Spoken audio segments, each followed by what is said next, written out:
The first time I realized my marriage was a lie, I was standing barefoot in my own hallway at 12 a.m., holding my breath like a child hiding from a storm.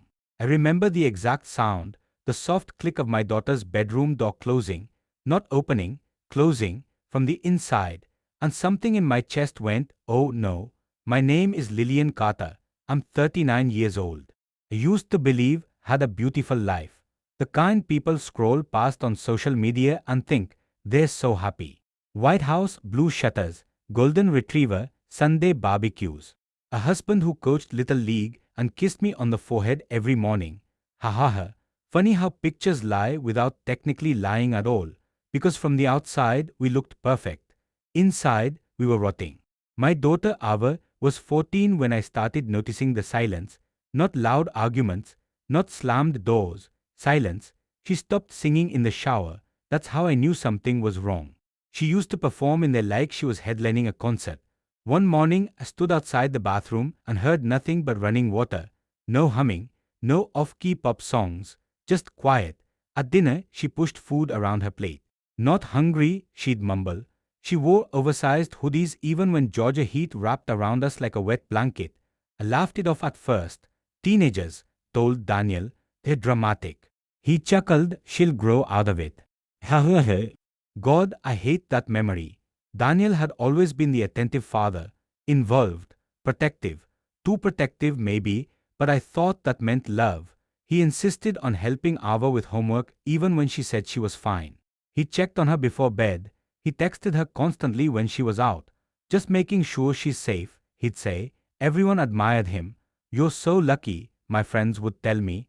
Oh, I was lucky, until I started noticing the flinch. It was tiny, but it was there. Every time Daniel entered a room where Ava was alone, her shoulders stiffened, her breath changed. She'd force a smile that didn't reach her eyes. I saw it, I just didn't understand it. And sometimes understanding comes slowly, like a bruise rising to the surface. That Thursday night, I woke up at 12 a.m. Daniel wasn't in bed. The hallway light was on. I stepped into the corridor, heart beating too fast for no reason I could name. Ava's bedroom door was closed. Light underneath it. Voices, low, murmured.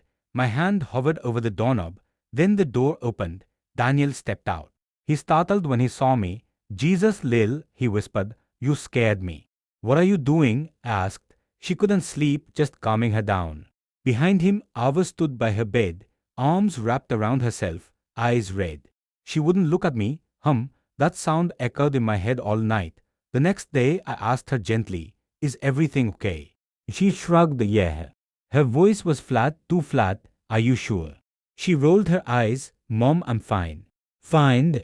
The most dangerous word in the English language. I started paying attention, documenting, times, patterns. At 11:30 p.m., Daniel left our bed. At 11:42 p.m., light appeared under Ava's door. At 12:17 a.m., silence. My stomach twisted. As a mother, you know the difference between safe and wrong.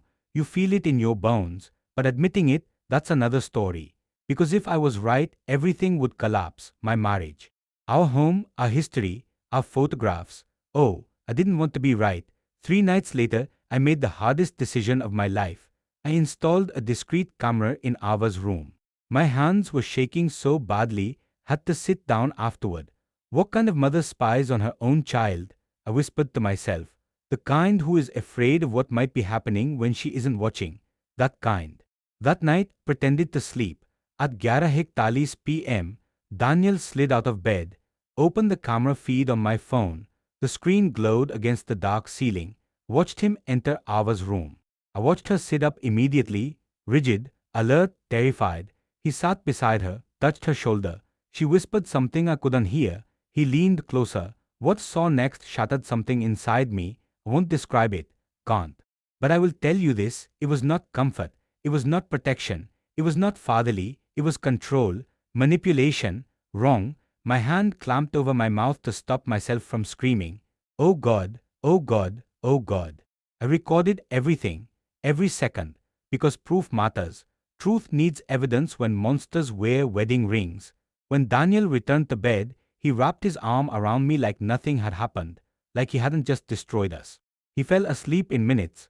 Ha ha ha. He slept peacefully, stared at the ceiling and felt something inside me turn to steel. When his breathing deepened, I slipped out of bed, went to Ava. She was sitting on her floor, knees to her chest. When she saw me, fear flashed across her face.